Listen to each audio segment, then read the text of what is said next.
오늘 함께 나눌 말씀은 마태복음 21장 23절에서 32절의 말씀입니다. 다 찾은 줄로 믿고 제가 봉독해 드리도록 하겠습니다.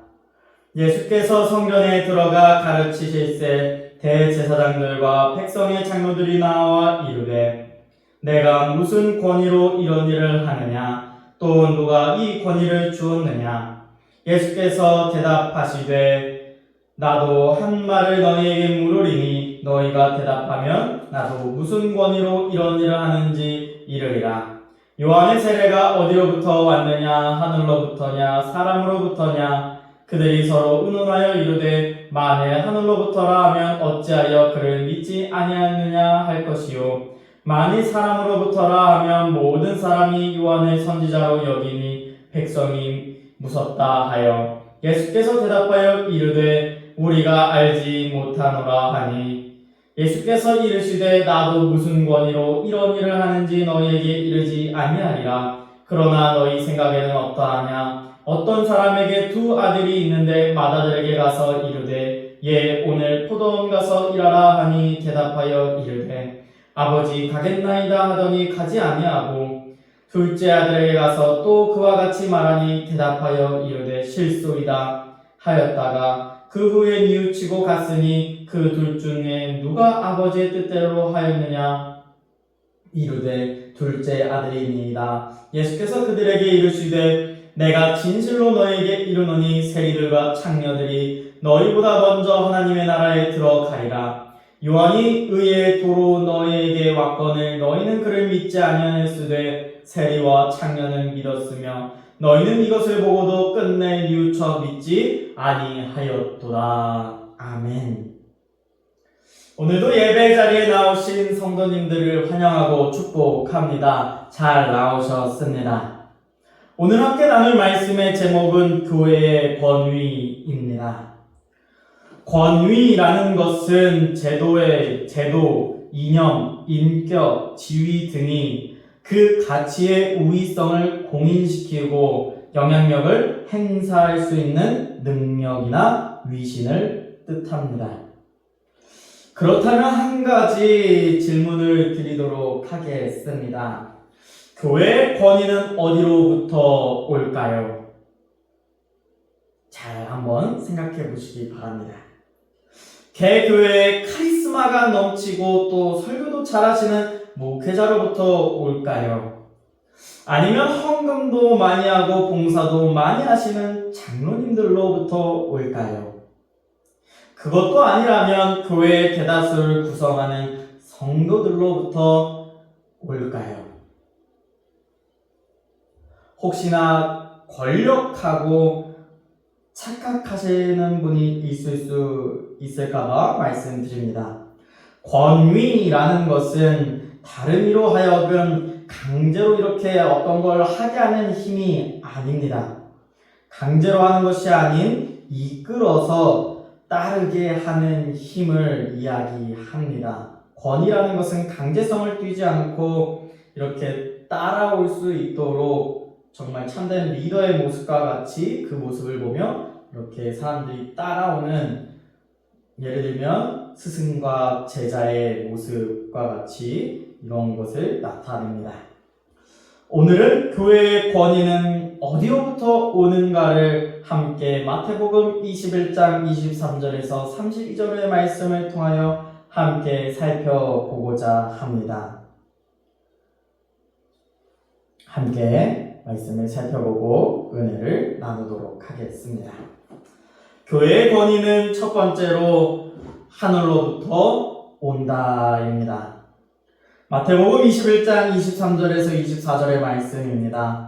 예수께서 성전에 들어가 가르치실새 대제사장들과 백성의 장로들이 나와 이르되 내가 무슨 권위로 이런 일을 하느냐? 또 누가 이 권위를 주었느냐? 예수께서 대답하시되 나도 한 말을 너희에게 물으리니 너희가 대답하면 나도 무슨 권위로 이런 일을 하는지를 이르리라. 아멘. 예수님께서 성전을 정화시키신 후 그 다음 날이 되어 다시 성전으로 가셨습니다. 성전에 들어가셔서 거기 있던 사람들을 가르치시기 시작하셨던 것이죠. 이 모습을 보고 대제사장들과 백성의 장로들이 뛰쳐나오게 됩니다. 예수님께서 무슨 권위로 이런 일을 하고 있냐고 예수님께 무슨 권위로 이런 일을 하고 있냐며 따지기 시작하는 것이죠. 깜짝 놀랐을 것입니다. 예수님에게 가르치실 자격이 있는지를 따져 묻고 있는 것입니다. 예수님 당시에는 대제사장들, 백성의 장로, 서기관들, 이러한 사람들, 종교적 지위를 가진 사람들이 사내들인이라는 공동체에 속해 있었습니다. 사내들인이나 탁월한 랍비가 그들의 전통적인 교리의 정신에 입각하여 랍비가 될 사람의 교훈의 타당성을 시험하여 보고 그 정통성이 입증된 후에야 사람들을 가르치는 것이 가능했다, 허락되었다라고 합니다. 지금의 감리교의 모습으로 보자면, 목회자의 가정으로 보자면 신학을 공부하고 신학대학원을 마치고 시험을 봐서 수련목을 3년 동안 하든지 혹은 개척교회나 미자립교회에서 담임전도사로 3년간 있으면서 시험과 면접을 통해 감리교의 정통적 교리의 정신에 입각한 목회자들로 양성하고 또한 목회자가 정말 돼도 되는지 타당한지를 살펴보는 기간, 그러한 보증되고 입증되는 기간이 있어야만 이렇게 목회자로 인정해 주는 것 같이 이렇게 모습이 있었습니다. 또한 쉽게 말해서 이 모습들은 종교 지도자들이 예수님에게 누가 너에게 가르칠 권위를 주었는가, 타당성을 너에게 주었느냐라고 묻는 것이죠. 묻는 이유는 아주 간단했습니다. 심플하다는 거죠. 내 마음대로 가르치지 마라는 것입니다. 예수님에게 정말 무서운 모습이죠. 내 마음대로 가르치지 마라는 것이죠. 예수님은 이들에게 대답하십니다. 세례요한을 예시로 들며 어느 권위가 정말 모두가 인정할 만한 권위인지를 두고 묻는 것입니다. 지금 예수님께서 묻고자 하는 것은 하늘로부터 오는 권위가 진짜 힘이 있는 것이냐, 아니면 너네가 만든 세상의 권위가 진짜 권위가 있는 것이냐 한번 이야기해보자 라는 것이죠. 요한의 세례가 어디로부터 왔느냐, 하늘로부터냐 사람으로부터냐, 그들이 서로 의논하여 이르되 만일 하늘로부터라 하면 어찌하여 그를 믿지 아니하였느냐 할 것이요, 만일 사람으로부터라 하면 모든 사람이 요한을 선지자로 여기니 백성이 무섭다 하여 예수께 대답하여 이르되 우리가 알지 못하노라 하니 예수께서 이르시되 나도 무슨 권위로 이런 일을 하는지 너희에게 이르지 아니하리라. 아멘. 많은 사람이 요한의 세례가 하늘로부터 온 줄 알았습니다. 하늘로부터 왔다는 것은 하나님으로부터 왔다라는 것을 말하고 있습니다. 하나님의 주권으로부터 왔다라는 것이죠. 그렇게 사람들은 세례 요한을 선지자로 여기고 있었습니다.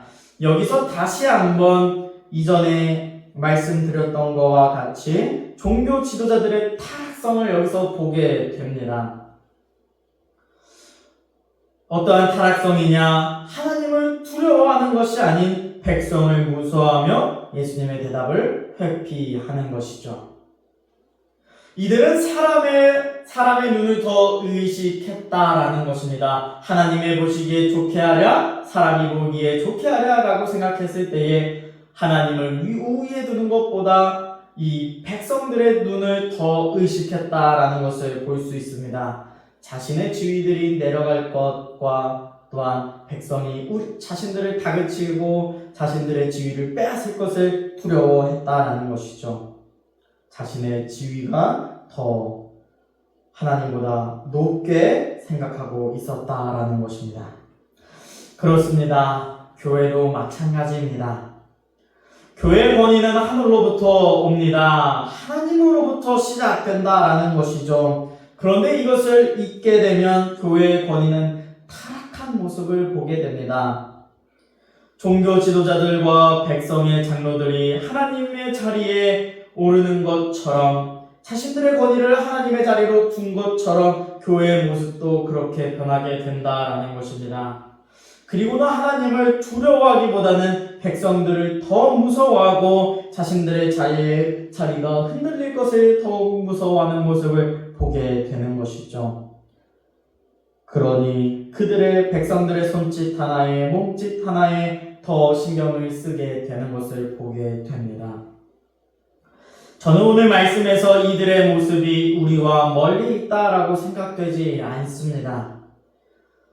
너무나도 개교의 목회자들이 자신들의 생각과 뜻이 하나님 위에 있으려고 하는 사람도 분명히 있다는 것이죠. 또한 성도들이 목사님을 옥죄어 오며 하나님보다 성도들의 눈치를 더 보게 하는 교회도 분명히 있다라는 것입니다. 우리는 이러한 것들을 살펴보아야 합니다. 우리 교회들은 되돌아봐야 하는 것이죠. 우리의 교회들은 정말 하나님을 더 우선시하고 있고 또한 성도들이 목사를 옥죄어오며 하나님보다 성도의 눈치를 더 살피게 하진 않았는지를 살펴보아야 한다라는 것입니다. 그래서 교회의 권위는 어떤 카리스마가 있는 목회자로부터 오는 것 아니라는 것입니다. 백성의 장로된 자들과 같이 장로들에게서도 오는 것이 아니라는 것이죠. 그렇다고 성도들에게 권위가 있는 것도 아니라는 것입니다. 오직 교회의 권위는 하늘로부터 오는 것, 하나님께 있다라는 것입니다. 그렇기에 계속해서 성경에서는 교회를 그리스도의 몸으로서 이야기하고 있다라는 것이죠. 에베소서 1장 20절에서 23절의 말씀입니다. 그의 능력이 그리스도 안에서 역사하사 죽은 자 가운데서 다시 살리시고 하늘에서 자기 오른편에 앉히사 모든 통치와 권세와 능력과 주권과 이 세상뿐 아니라 오는 세상에 일컫는 모든 이름 위에 뛰어나게 하시고 또 만물을 그의 발 아래에 복종하게 하시고 그를 만물 위에 교회의 머리로 삼으셨습니다. 교회는 그의 몸이니 만물 안에서 만물을 충만하게 하시는 이의 충만함이니라. 아멘. 사랑하는 성도 여러분, 우리는 기억해야 합니다. 교회의 권위는 저와 여러분에게 있지 않습니다. 오직 교회의 머리 되시는 분은 예수님이라는 것은 성경에서 분명히 이야기하고 있습니다. 이 세상에서나 저기 올 세상 천국에서도 예수님께서 머리가 되심을 성경은 분명히 이야기하고 있습니다. 우리는 그리스도의 몸으로서 주님이 원하시는 일을 해가는 자들입니다. 손과 발이 어찌 머리를 보고 누구만으로 우리를 다스려도 된다고 해서 우리에게 뭐라고 명령하는 거야? 나는 내 마음대로 할 거야 라고 이야기할 수 없다라는 것이죠. 만약 손과 발이 자신의 마음대로 움직이려 하고 자신의 뜻대로 움직이려 한다면 아마 그 몸은 엉망진창이 되고 말 것입니다. 그렇기에 서로 우리는 기억해야 합니다. 목회자도 기억해야 되고 성도도 기억해야 됩니다. 내가 잘나서 이 자리에 있고 내가 무언가 잘했기 때문에 이 위치까지 올라온 것이 아니라는 것입니다. 우리가 부름을 받은 것, 우리의 어떠한 잘남이 아니라는 것이죠. 하나님께서 당신을 통해 일하고 있음을 기억해야 된다라는 것입니다. 하나님께서는 우리 성도님들을 통해 하나님의 몸된 교회를 섬기게 하시고 일으키게 하신다는 것입니다. 또한 하나님의 몸인 그리스도의 몸된 주의 종들을 통하여 하나님의 말씀을 선포하게 하고 하나님을 알도록 돕고 있다라는 것입니다. 우리 모두 다가 그리스도의 몸된 자들임을 기억해야 된다라는 것이죠. 교회의 권위가 예수님께 있다는 것을 알 때에 교회는 바로 설 수 있습니다. 교회의 주인은 예수님이라는 것이죠. 제 것이 없습니다. 단자의 것이 없습니다. 그러므로 교회를 사고 파는 것도 맞지 않습니다. 예수님 거지 교회를 이렇게 옮겨올 때 얼마 주고 오는 것 그런 것들 아니라는 것입니다. 오늘 말씀에서는 이스라엘 백성들 하나님의 성전이 잃어버린 권위를 예수님께서 다시 되찾아주고 있음을 보여주고 있는 것이죠. 사람으로부터 난 권위가 아닌 하늘로부터 오는 권위, 하나님의 권위를 다시 되찾아주고 있는 회복하는 말씀이라는 것입니다. 그렇다면 왜 이스라엘 백성들은 하늘로부터 오는 권위를 잃어버리고 종교 지도자들과 사람들의 눈치를 살피게 되는 일이 일어나게 되었을까요? 교회의 권위 마지막은 예수님을 믿는 믿음이 밑바탕이 됨입니다.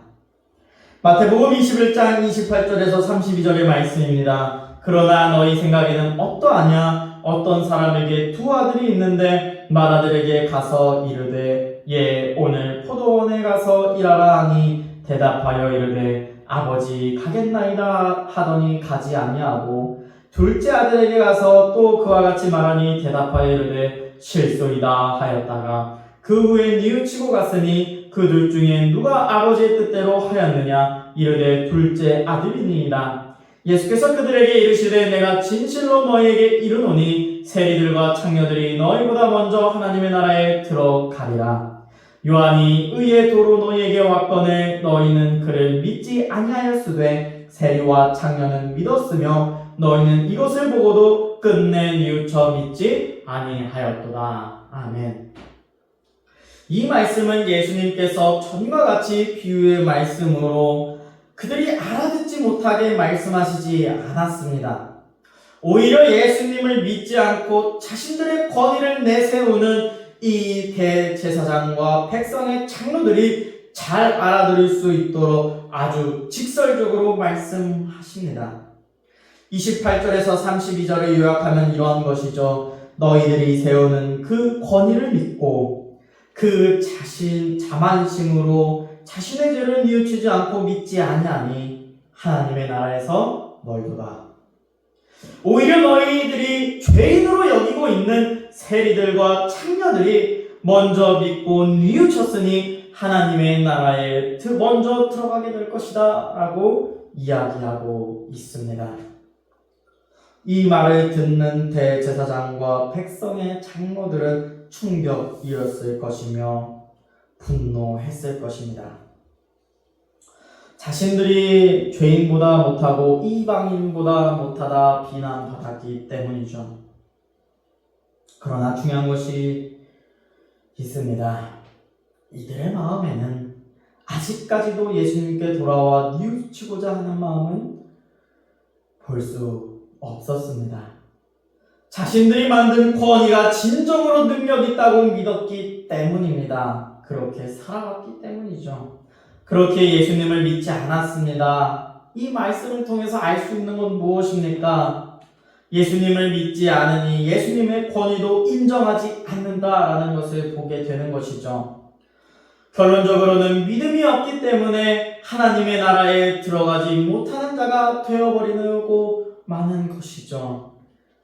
아무리 하나님의 말씀에 대한 지식이 많다고 해도 예수님을 믿지 않으니 이는 버려지고 만 것이 되는 것이죠. 사랑하는 성도 여러분, 우리는 어떻습니까? 정말 삶 가운데서 예수님을 믿고 그 믿음을 바탕으로 하여 예수님의 권위를 인정하고 그것을 따르고 계십니까? 쉽게 말해서 예수님을 믿고 나서부터 예수님의 말씀을 진리라고 생각하고 그 말씀에 따라 살아가고 있냐라는 것입니다. 그리스도인들 중에서는 무늬만 그리스도인 사람들이 정말 많습니다. 그들의 특징을 살펴보면 예수님을 믿는다고 이야기하지만 정작 삶에서는 그 모습이 전혀 나타나지 않습니다. 분명 주일날 교회도 잘 가고 봉사도 열심히 하고 수요 예배, 금요 예배, 새벽 예배 하며 빠질 것 없이 살아갑니다. 어떻게 보면 정말 믿음 있는 자라고 생각할 수도 있습니다. 그러나 밖에서는 구별되지 않습니다. 교회 안에서만 구별된 것처럼 보입니다. 세상 사람들과 똑같이 살아갑니다. 세상 사람들이 말하는 것이라면 다 따라하고 다 따라 사고 심지어는 애인을 두어야 된다고 하니 애인을 두고 있고 가정이 있는데도 애인을 두고 있는 모습도 심심치 않게 발견되기도 합니다. 정말 하나님 보시기에 정말 악한 세상이 되었습니다. 세상 사람들과 똑같이 살아가죠. 주일날만 교회 가는 시간만 무늬만 그렇게 변해버렸습니다. 하나님의 말씀은 하나님의 말씀이고요. 나의 삶은 나의 삶이에요 하면서 마치 선을 긋듯 살아간다라는 것이죠. 오늘 말씀과 다른 모습입니까? 그렇지 않다라는 것입니다. 대제사장들과 백성의 장로들도 하나님의 말씀 잘 알았습니다. 오히려 그 분야에서 최고인 사람이었습니다. 으뜸가는 사람들이었습니다. 하나님의 율법이라 하면은 그들은 머릿속으로 다 외우며 그것을 실천하기 위해 살아가던 자들이었습니다. 그러나 보여주기식의 마음만 있었습니다. 하나님의 말씀을 믿고 따르는 것이 아닌 자신들의 삶에서는 선을 그었습니다. 하나님, 여기는 제 구역이니까요. 건들지 마세요. 제 거예요. 분명히 말했어요. 이 삶에는 내 삶에는 끼어들지 마세요. 내 삶이에요. 라고 선을 그었던 것이죠. 이것을 예수님이 넘어가게 되자, 예수님이 이렇게 건들게 되자 오늘 말씀과 같이 예수님께 따져 묻는 것이죠. 누가 너에게 그런 권위를 주었느냐 하며 예수님께 따지는 모습을 보이게 됩니다. 우리에게 이러한 모습이 없었습니까? 예수님의 권위를 인정한다는 것은 예수님께서 하시는 일에 그것이 옳습니다, 좋습니다 라고 하며 인정하며 그것을 따라가는 자는 예수님을 믿는 자만이 그것을 할 수 있다라는 것입니다. 내 권위가 예수님의 권위보다 높으면 절대 따라가지 못합니다. 내 생각과 내 뜻이 옳다 생각하면 절대 예수님의 길 가지 못한다는 것입니다. 세상이 말하는 권위가 예수님의 권위보다 높다라고 한다면 예수님이 말씀하신 것 따라가지 않는다라는 것이죠. 그것에 반기를 드는 것이죠. 그렇게 누가 시켰습니까? 그걸 누가 그렇게 하라고 했습니까? 하면 따져드는 것이죠. 예수님의 그 말씀대로 따르는 것이 훨씬 좋음을 인정하고 따라가는 것이 이것이 믿음이 아니겠습니까? 예수님은 이러한 모습을 원하고 있다라는 것이죠. 순종의 모습을 원하고 있다라는 것입니다. 그래서 오늘 이 비유의 말씀을 이야기하셨던 거죠. 첫째 아들과 둘째 아들의 비유인 거죠. 정말 순종한 자가 누구인가를 보라라는 것입니다.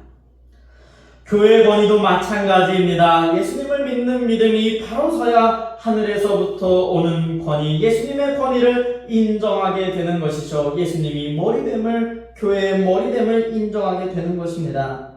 저는 이 소란교회가, 우리 교회가 하늘로부터 오는 권위, 예수님의 권위를 인정하고 믿으며 따라가는 교회 되었으면 좋겠습니다. 그렇게 되길 소망합니다. 소란교회 모두가 예수님의 몸이 되어 예수님께서 원하시는 일을 행하는 교회가 되기를 간절히 소망하고 축복합니다. 우리 그렇게 살아갑시다. 말씀을 마무리하겠습니다. 오늘은 교회의 권위라는 제목을 가지고 말씀을 나누었습니다. 오늘 말씀에서 이스라엘은 하나님으로부터 오는 권위를 잃어버렸습니다. 하늘로부터 오는 권위를 잃어버렸다라는 것이죠. 그 자리를 대제사장과 백성의 장로들, 종교의 지도자들이 차지했습니다. 그래서 예수님의 가르침을 싫어했습니다. 예수님께서는 그러나 그 모습대로 두지 않았습니다. 이스라엘이 하늘로부터 오는 권위, 하나님으로부터 오는 그 권위를 다시 회복시키고자 하였다라는 것이죠. 하나님께로부터 능력을 받았음을 말씀해 주시며 권위를 회복하고자 했습니다. 교회도 마찬가지입니다. 하나님으로부터 오는 권위, 예수님의 권위를 교회가 잊어버리거나 잃어버리게 된다면 오늘 말씀의 대제사장과 종교 지도자들과 같이 타락해버리고 맙니다. 우리는 이것을 늘 기억해야 됩니다.